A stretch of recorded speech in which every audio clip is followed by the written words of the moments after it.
How you going, you big bloody beautiful bastards? Here's me face. These serious topics aren't easy to cover, and it's only 2 or 3 times a year I'll make a deep dive video that's predominantly more seriousness than comedy.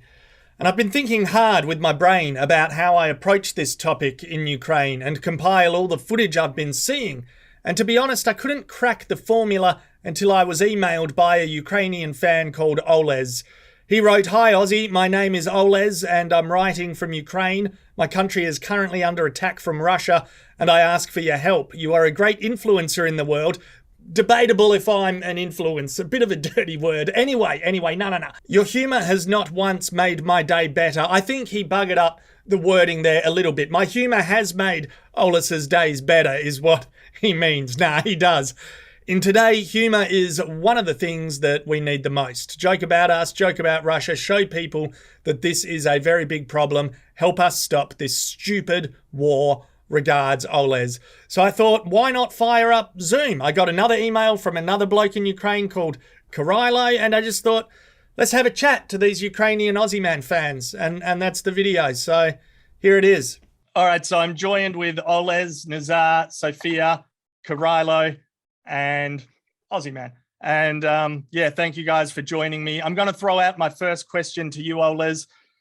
Have you and your friends and family expected this for some time from Russia, or more specifically from Vladimir Putin, that this military invasion shit would happen? But even so, how surprised and shocking has it been?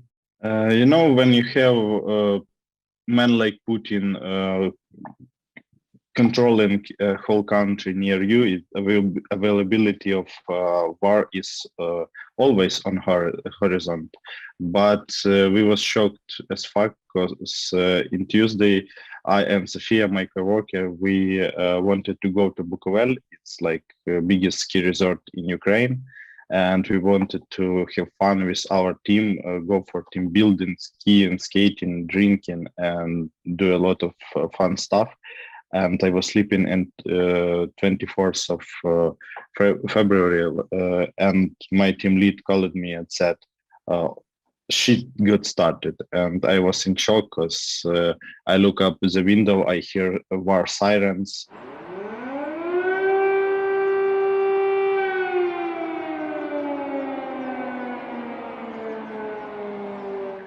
I hear that people start running, and first day was just madness, and until this day I can believe that this shit got started, because it's like a bad dream for me. I live in Obukhivets, 30 kilometers from Kiev, and it's relatively quiet and safe here, and I don't know how to imagine that 50-60 kilometers from me people got hit by air missiles, and a whole lot of infrastructure got destroyed. I don't know how to put this shit in my head, even today. What about you, Nazar? How shocked and surprised have you been over the last week? A lot, honestly. I mean, people have been always talking that the invasion is a possibility, but you never actually imagined that this would really happen. I mean, it's 2022. Invasion, as I was thinking, is a thing of the past. There is no real reason to invade. I mean, I always was imagining that the invasion was always an empty political threat rather than something that could be a reality. So when on 5 or 6 a.m., the explosion went all over the city, we were pretty shocked, honestly. We wasn't expecting something like this. Rilo, how about yourself, mate? Yeah, I don't know. My wife woke me up this morning, 5 a.m., and she told me there is explosion outside, and I was so sleep deprived that I said to her, "Is it the reason that you woke me up? Let's go sleep further." Yeah, it was kind of big shock for me. I don't know. We immediately took everything that we have. That means we have a dog. We took our dog, bring it to our vehicle, and went away because it was really shocking. My wife was terrified. I don't know, she was so scared in the moment that I decided that we had to move outside from Kiev in that morning. Yeah. And Sophia, how shocked and surprised have you been? You were planning that skiing trip with Oles, was that right? Yeah, the same as Celeste told. So I was sleeping at night, and somewhere about like 5:30, my like our CEO called me. I hadn't her phone like recorded on my phone, so I thought like who is calling? Probably our Kyivstar. That's one of our operators, cell phone operators, something like that. I didn't pick up, and my husband, he was sleeping nearby. He just got into internet and told me like probably everything started. Then I called back to my CEO. She told me, Sophia, like we have the army all over Ukraine, like Russian guys and everything. So let's grab all the stuff. Let's gather at the office like in like 2 hours. Don't run anywhere so far because we don't know if it's safe or not.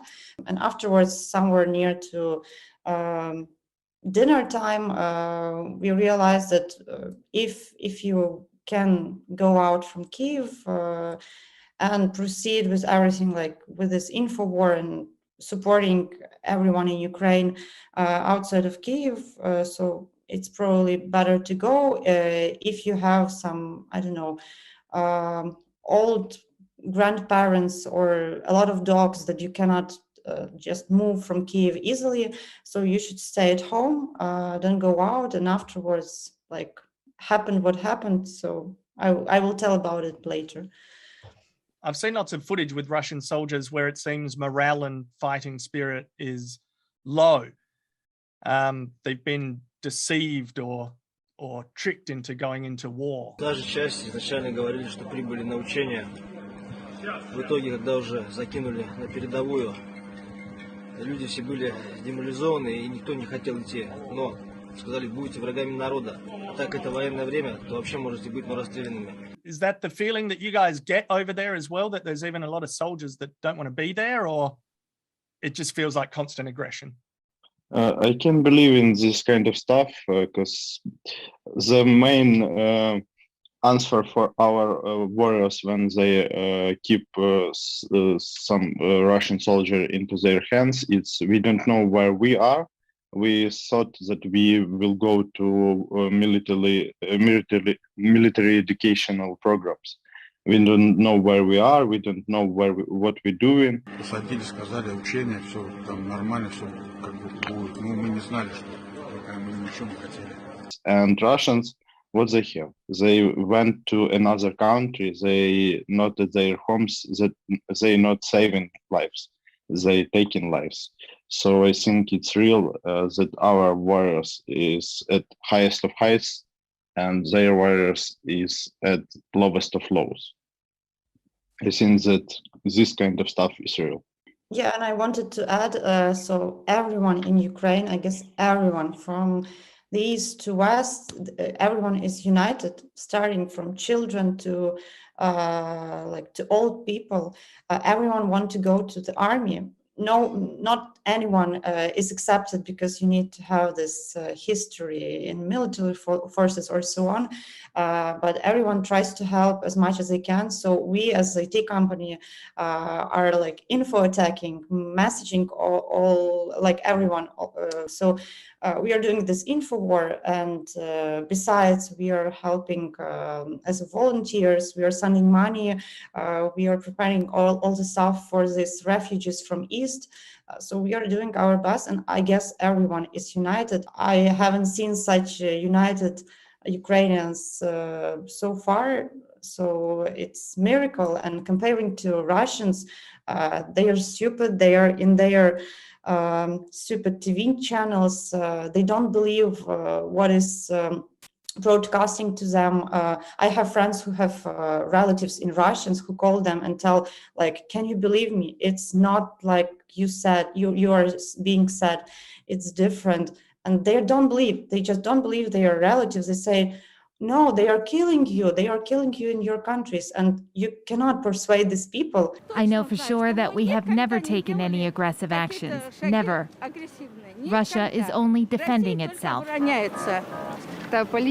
The fault lies with Ukrainian politicians. Vladimir Putin is doing what he can to help out. How many So of they you don't- guys have Russian friends? I think all of us. Maybe not probably close all of us. friends. Yeah, but people with whom we were gaming. A lot of my gaming friends are from Russia, from Siberia, and from Azerbaijan. We have many friends who lived here and go out to Moscow or to St. Petersburg to Russia, and we all know Russian language and at a pretty high level. We can speak it fluidly. We have no problems with Russian, but they have problems with us. And you think that is in the soldiers and the military as well? Like the script they're saying that they don't know why they're here is bullshit? Well, let me add my bit. So morale-wise, I think that's actually true. So before saying about the morale of Russians, I'd like to emphasize that yes, indeed, we have a very high morale in Ukrainian forces. By the way, I'm in Kyiv right now. I haven't moved anywhere, so I am in the city. If you go and try to be a volunteer, if you want to be a military volunteer, they will say that we are full, just go home, we don't need anybody. So we got a lot of volunteers, more than we need actually. If you want to donate the blood, they will say that, you know what, we have enough blood, please go, we can have your number, but go home, we have enough blood. So we got enough of volunteer initiatives in the city. Everybody is helping, every entrepreneur is preparing foods, delivering everything. So morale-wise, we're ready to fight, everything is fine. We have something to fight for, so that's why the morale is high. If we're talking about Russians, on the other hand, I don't see any reasons why they be there. You're invading a country that used to be a friendly country to you not so long ago. So honestly, invading such country is a pretty shitty way to die. So I don't see why their morale should be high. I'm hearing those footages that those soldiers don't know where they're going. I don't exactly know whether that's true, to be honest. It doesn't make sense to me how you can go and shoot someone and just don't understand what you're doing. It doesn't make sense to me. But I don't know, honestly. I don't see any reason why they should be they should have high morale. They should be demoralized. They should drop their weapons. They should go home. Yeah, on the flip side, we are seeing that down here too, that the Ukrainian army and the civilians' morale is very high. And how much do you guys credit that to leadership as well with President Zelensky? Karailo, maybe you take this one first. You know, Russian propaganda right now trying to say about Zelensky that he's comedian and he can't do any. But so far, as I know, USA government provided him possibility to leave the Kyiv to continue his work abroad. So far, Zelensky pretty okay. He's standing by. He's standing in Ukraine. He's staying in Kyiv. He helping people. He connecting with other presidents. Всім добрий вечір. Лідер фракції тут, голова Офісу президента тут, прем'єр-міністр Шмигаль тут, Подоляк тут, президент тут. You know, I didn't vote for him on the last elections, but still he's my president right now, and he's doing his best. I think Zelensky is doing good right now. How meaningful was it for you guys that he didn't leave the country? Because I think everywhere in the world, we're quite conditioned to seeing leaders fuck off, but he stayed. Oh yeah, that was huge. I mean, honestly, morale-wise, that was amazing. Huge props to him. He's basically the face of the country right now. So if he flees, the army would surrender. I think it shows that he has some principles to live by, not just political career. And this is great. So props to him. I didn't vote for him either, but nowadays he became a great symbol of our hope.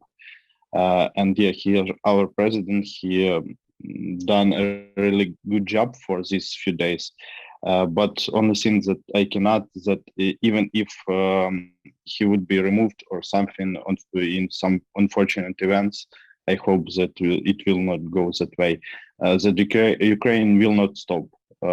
We will fight for our land to our last breath. I do have to ask, did you guys know how to make Molotov cocktails over a week ago, or have you now learnt within a week? I think in a week.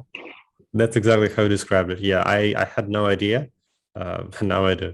I haven't made one myself still, but we'll see. We'll see how it goes. I've seen that footage out on the street. Just, it's almost like a market of Molotov cocktails. So I donated a lot of glass bottles to make cocktails. Even now, I have a big portion of glass bottles in back of my car, because when we was hiding gas station and removing road signs near my house, we gathered a lot of glass that was laying around in the woods. So we make our country cleaner and also prepare a lot of Banderian smoothie. It's like Molotov cocktail nowadays in Ukraine is Banderian smoothie. Banderian smoothie? Yeah. Yeah, this is our West hero of the Western Ukraine, Stepan Bandera. So they call this for his name, Banderian smoothie. Also about the Molotov cocktails, I heard about the story in the Kiev, in big beer shop. Our country, a lot of people who don't hesitate to drink few beers. But when everything started, these big beer shops, they were sitting and splitting out all the beer from the bottles to empty they out for Molotov cocktails. No one drinking. You guys have had to throw away your beer. Yeah. Can you imagine that? Yep. Fucking. Now I'm angry. No. I was already angry, trust me. Yeah. And do you guys think that the protests and the sanctions from all the other countries will put an end to this? Or do you just have a perspective where it's like, it's going to get more and more brutal? I mean, for me, honestly, I think the Putin and his elites were prepared for this, and I think they don't give a shit. I mean, they do give a shit, but they're prepared to go through with it. But I still think that's important because it puts pressure on them. And I believe that now it puts essentially the ball into hands of the Russian people. They see what's happening. They see that this shit influencing their lives in a negative way. So I honestly wish that Western nations and NATO specifically would do more. They would help us a little bit more, but still this is a good start. And I'm glad that this is happening. I think it's helping, but in a slightly different way. And I want to add, I think sanction will work, but in long perspective. And when you have like madman like Putin in front of this shit, you even don't know what to expect. But nowadays, the main perspective, for example, of my action is it's a little bit extreme, but I want to isolate Russian people from goods they have in their life. For example, Spotify, Steam, Battle.net, some gaming services, because a lot of Russian people are now sitting at their home. They don't watch TV, they don't watch news, they don't read Western press, they don't care. And when they will not have things they used to have in their life, they will, I think, maybe they will start riots. And God know how we need these riots all around Russia, because we know at war, and we know in our hearts that not all Russians are our enemy. But because of this pain, because of this hate, we now in war with all Russians who don't support us. Yeah, you were talking a lot earlier, Sophia, about information and the information side of the war as well. Like, how important do you guys think that that, you know, technology and your phones and filming everything and communication, how important do you think that is at the moment? The technology really works here. Thanks God we have internet. Thank God we have all the connections we had to this time, so we can broadcast it all over the world. Of course, like at the same time, Russians had the same channels, they had the same broadcastings, but from different side. They are manipulating people, but by showing that everything happening here is is being done from their side, that we are running, that we are leaving our like cities and going to Russia and so on. So far we are fighting with all these Russians false news and everything. So we are filming, we are sending to all bloggers, to all friends, to press all over the world, real videos. A lot of friends, my friends from from such countries as Colombia, Ecuador, Ireland, America, and so on, they are writing me like, Sophia, how is everything there? Where can I see like all the truth news and so on? I'm sending, first of all, I'm sending a real trusted channels to them. I'm sending all this sources where they can help us financially, where they can help us in information like technology, by technology means and so on. So now it is really how to say, it's really good that we still have this connection and we can broadcast everything to the world, because like Russians, they do everything upside down.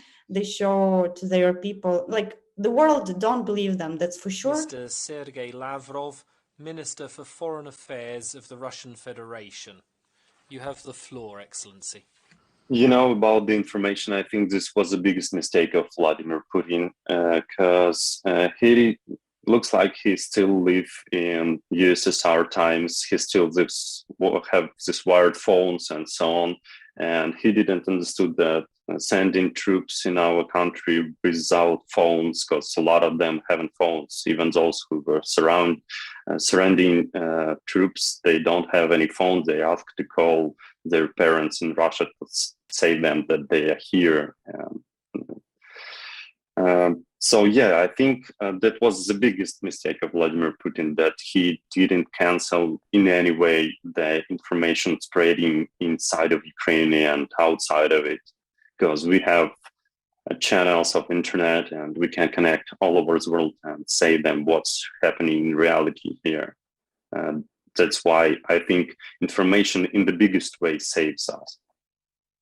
Spreading information. Yeah, I think the speed at which the rest of the world was able to start seeing imagery was amazing. Пришли на нашу землю. Какого хера вы пришли с оружием к нам? The best joke that we have is like granny from east of Ukraine going to Russian armies, to Russian soldier, and saying, "Put sunflower seeds in your pocket, because when you will die, the sunflower will grow from our land."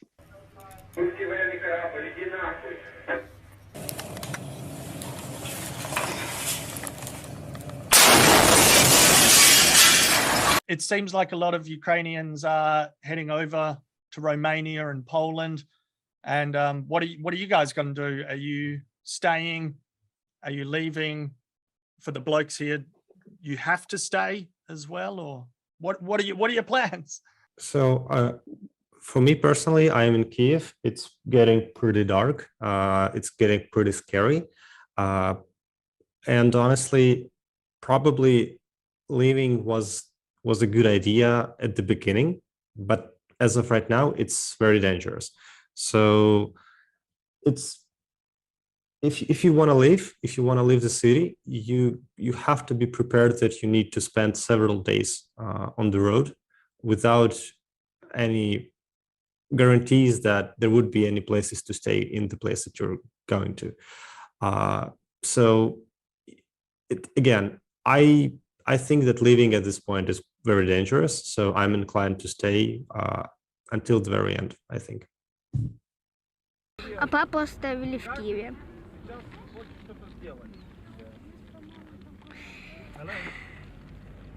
И папа будет продавать что-то, будет помогать нашим героям, нашим войскам будет помогать, может даже будет воевать. Yeah, I'm living in Obuchiv, it's like 30 kilometers from Kiev, and Obuchiv is a very strange place because all town like this all around Kiev is under attack, and we are like a little shithole with very favor for toilet paper. It's like a joke that Obuchiv has the biggest production of toilet paper in Ukraine. So Russians don't attack us because they need it to.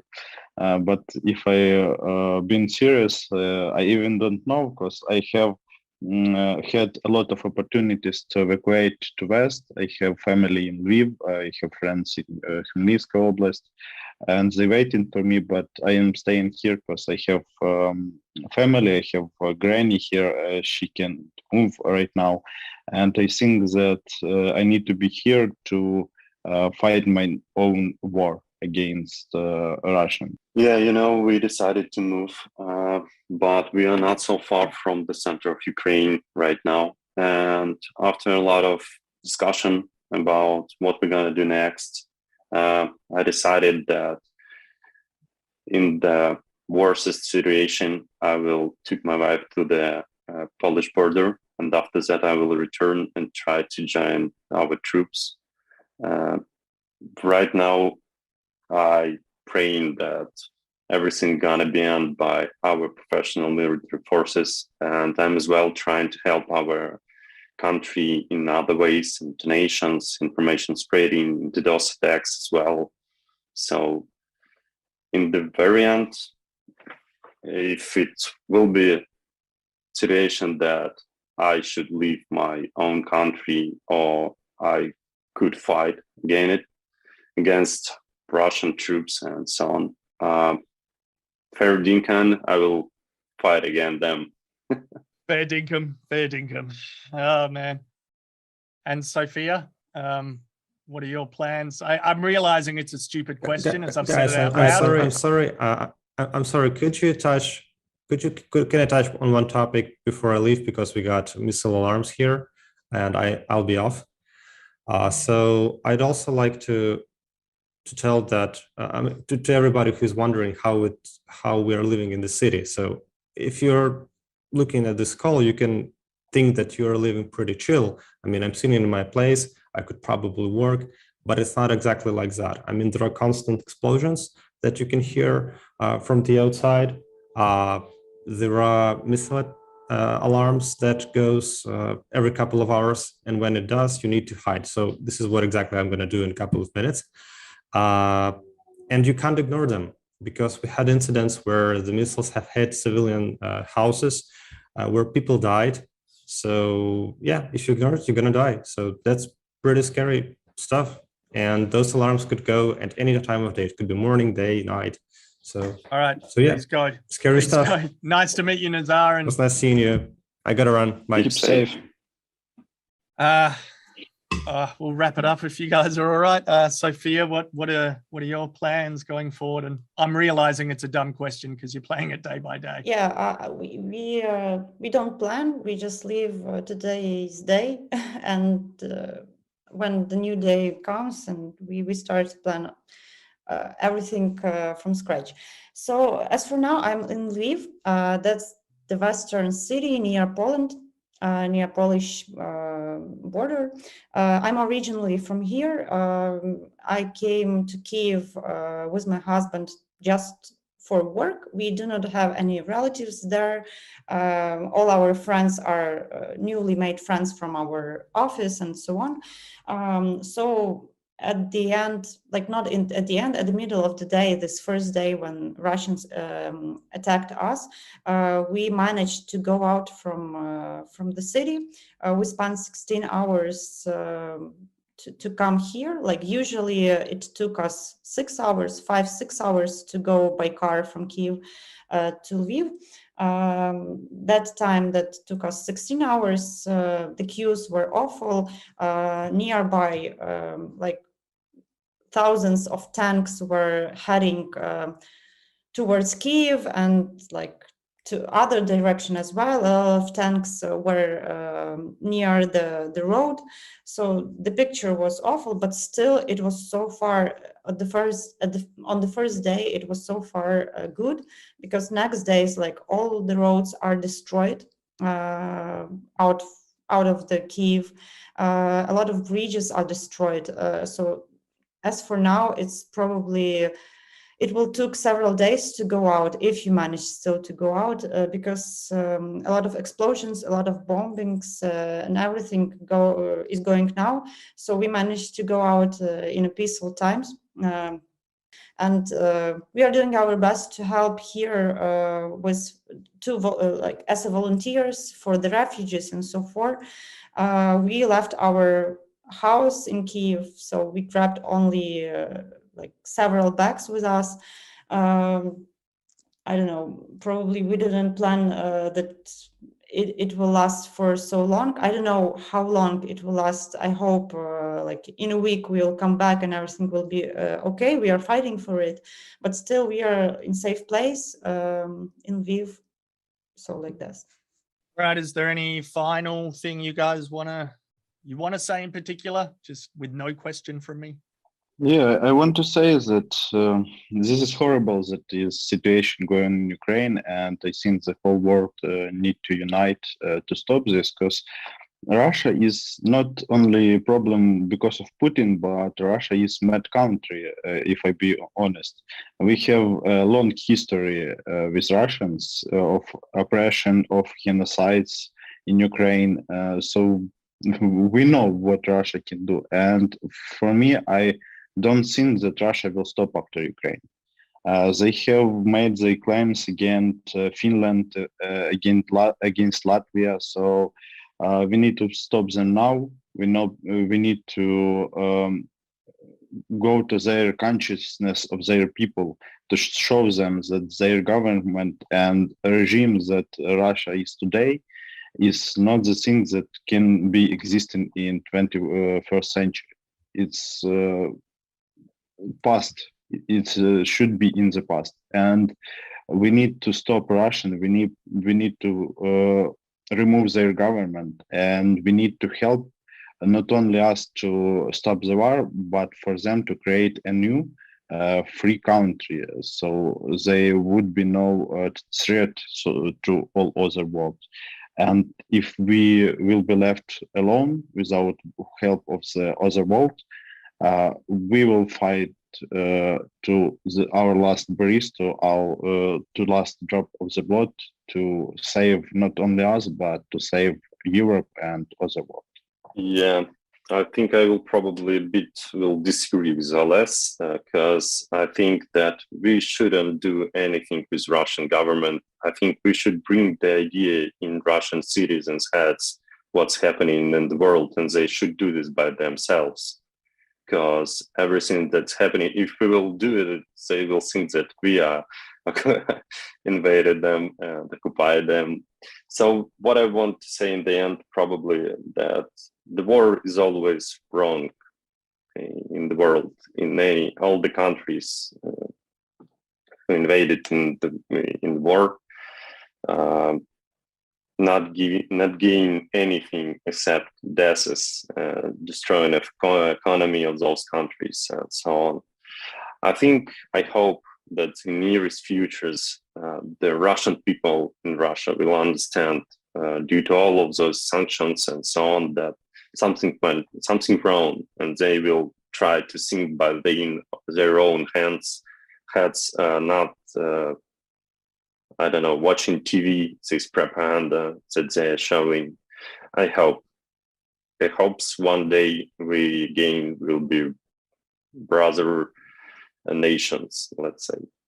I'm trying to keep going. I'm trying to continue doing what I'm doing, but of course I'm depressed. You know, all of us are depressed, and I think that it's very embarrassing for all of us. Not only because we turned out to be wrong, but also because, of course, you know, Russia and all Russians will be in a difficult position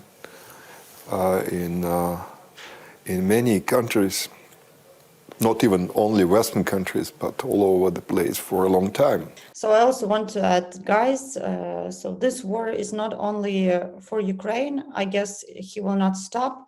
So he has a nuclear weapon. He already threatened to the world with this weapon. So it won't take only Ukraine. It will take half of the world, at least. So I just believe that they are people, they are politicians will grab Putin, go to took him to some guard jail and everything, and they will do all the stuff from the inside, because as for now, sanctions, that's something. They are not dying from it, of course, but still it's already being made something. So the whole world needs to know that we should help right now. All of the countries should help. All the countries should broadcast this real situation right now to the Russians as well. And if they are not being persuaded, they should be banned, even if they are close friends, relatives, and so on.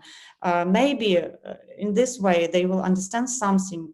Maybe it will be too late, but still we should do all of this stuff to stop the situation right now, because not only Ukraine will suffer, really. All right. Well, yeah, thank you for talking to me, guys. And we're thinking of you down under, as far away as we are. We're thinking of you. So thanks again. Thanks for your emails, and yeah, thanks for chatting. Thank you, Ethan. You're doing a great job for us. It's very appreciated and important. And I hope when this shit will end, you will be able to come to us, to Ukraine, to see our beautiful country. And I think me, Kirill, and Sofia will meet you, show you all around this place, and you will we're gonna do it. In love in Ukraine. We're gonna drink a beer that hasn't been poured out. I'm keen for that. We have a really good beer. We have a many craft beer shop in Kyiv, really many, and beer is really good. What's it called? What's the beer called? We have many sorts of beer. We have like up to 10 craft brewery that made on bill, blonde ale, golden ale, all sorts of beer on your taste. You just say it, we will find it. We're gonna fucking do it. You've made me thirsty. All right, thank you guys. I'll see you later.